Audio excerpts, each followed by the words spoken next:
A major military action has shaken the Middle East. On June 21, 2025, the United States launched a series of powerful airstrikes against 3 key nuclear facilities inside Iran. The attacks happened in the middle of the night, around 2:30 a.m. local time, targeting sites at Fordow, Natanz and Isfahan. This is a historic moment, as it marks the first direct military strike by the U.S. on Iranian soil since the revolution in 1979. The world is now watching to see what happens next in this dangerous and rapidly developing situation. The long-simmering tensions between Washington and Tehran have now moved into a new and unpredictable phase of open conflict. President Donald Trump confirmed the operation himself, using his Truth Social network to announce the news to the world. He declared the mission a complete success, writing a full payload of bombs was dropped on the primary site, Fordow. In a follow-up post he simply stated, "Fordow is gone," before adding a call for calm with the words, "Now is the time for peace." The president is scheduled to give a formal speech to the nation from the White House later tonight, where he is expected to provide more details about the reasons for the strike and the future of U.S. policy toward Iran. His messages suggest a strategy of maximum force to achieve a diplomatic goal. The military operation was carried out by some of America's most advanced aircraft.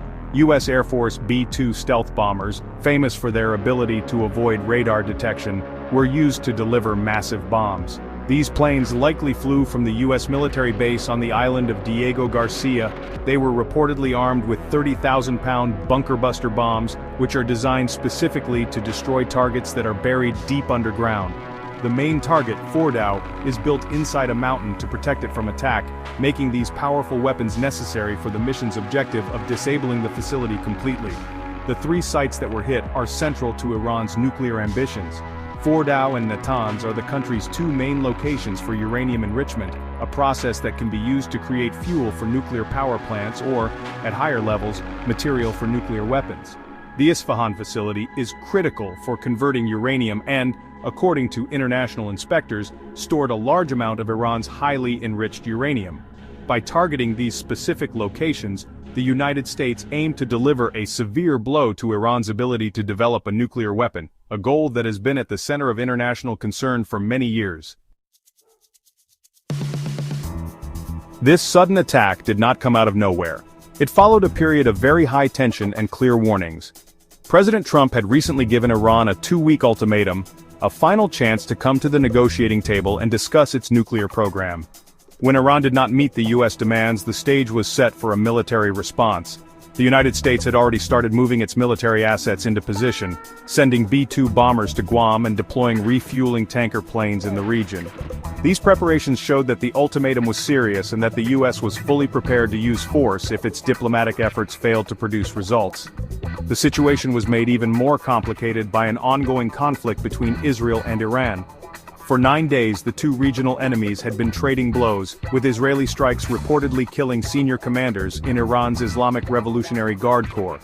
Israel had been pushing the United States to take a more direct role, arguing that its own military could only set back Iran's nuclear program by about 6 months. U.S. intelligence assessments seem to agree with this view.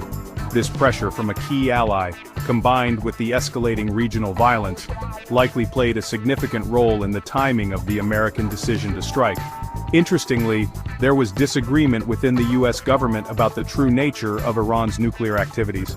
Intelligence agencies, under the leadership of Director of National Intelligence Tulsi Gabbard, had recently reported that Iran was not actively trying to build a nuclear weapon at this time. However, President Trump publicly disagreed with this assessment, suggesting he believed the threat was more immediate and required urgent action. This difference of opinion highlights a major debate within Washington about how to handle the Iranian challenge and whether diplomacy or military force is the more appropriate tool for the job. The decision to attack marked a significant shift in U.S. strategy. For years, the approach had been a mix of sanctions, international agreements like the original nuclear deal, and covert operations. A direct, overt military strike on Iranian nuclear sites is a much bolder and riskier move. It signals that the Trump administration believes that the potential for Iran to develop a nuclear weapon is a threat so great that it justifies the danger of a much wider war in the Middle East. The world is now seeing the consequences of that calculation play out in real time. The news of the American airstrikes has caused strong and divided reactions both at home and around the world. Inside the United States, politicians are split along party lines. Many Republicans, like Senator Lindsey Graham, praised the president's move, calling it a necessary show of peace through strength. They argue that decisive action was needed to stop Iran. However, many Democrats, and even some Republicans like Representative Thomas Massie, have criticized the strikes. They argue that the president did not have the legal authority to attack another country without getting approval from Congress first, calling the action unconstitutional. International organizations have responded with serious concern. The United Nations and the International Atomic Energy Agency, which monitors nuclear sites, immediately warned about the terrible risks of attacking nuclear facilities. They worried about the potential for dangerous radioactive material to be released into the environment. Thankfully, early reports from the IAEA have confirmed that no radiological contamination or hazardous leaks have been detected so far. Still, these organizations are calling for calm and urging all sides to avoid any further actions that could make the situation even worse. The focus now is on preventing a catastrophic escalation.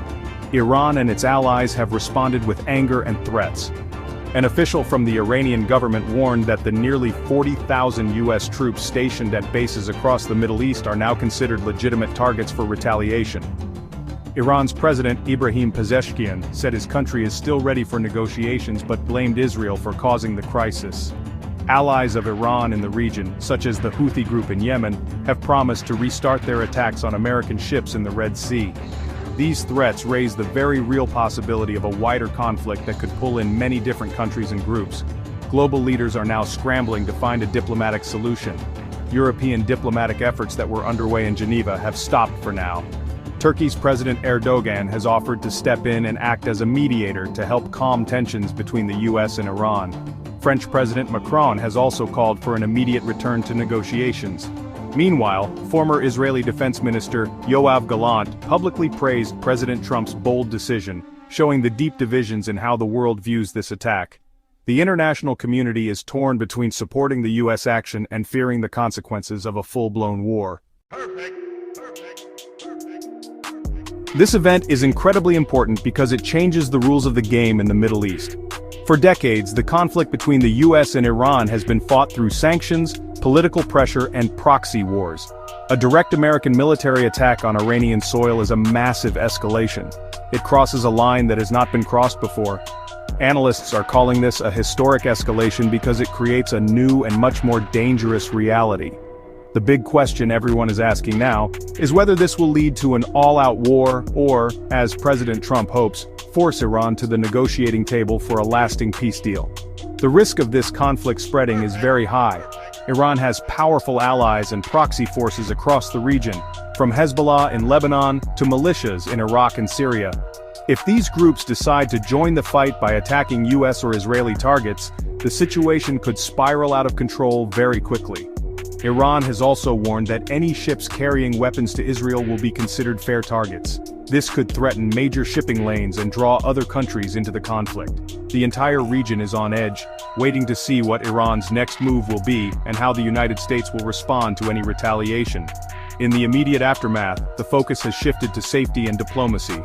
The U.S. State Department has already begun evacuating American citizens from Israel and the West Bank, a sign of how seriously it takes the threat of retaliation. India has also started to bring its citizens home from Iran. These emergency measures show just how unstable the region has become. At the same time, diplomatic channels are buzzing with activity as world leaders try to pull both sides back from the brink. The hope is that communication can prevent further military action, but the path forward is unclear. Ultimately, the future could go in one of two very different directions. One path leads to a devastating regional war, with terrible costs in human lives and global economic stability. The other path, which seems more difficult right now, could lead to a new diplomatic process born from this crisis. President Trump's message of "now is the time for peace" suggests he believes this show of force will create an opportunity for a better deal. The world now holds its breath, hoping that leaders in Washington and Tehran choose the path of negotiation over the path of destruction.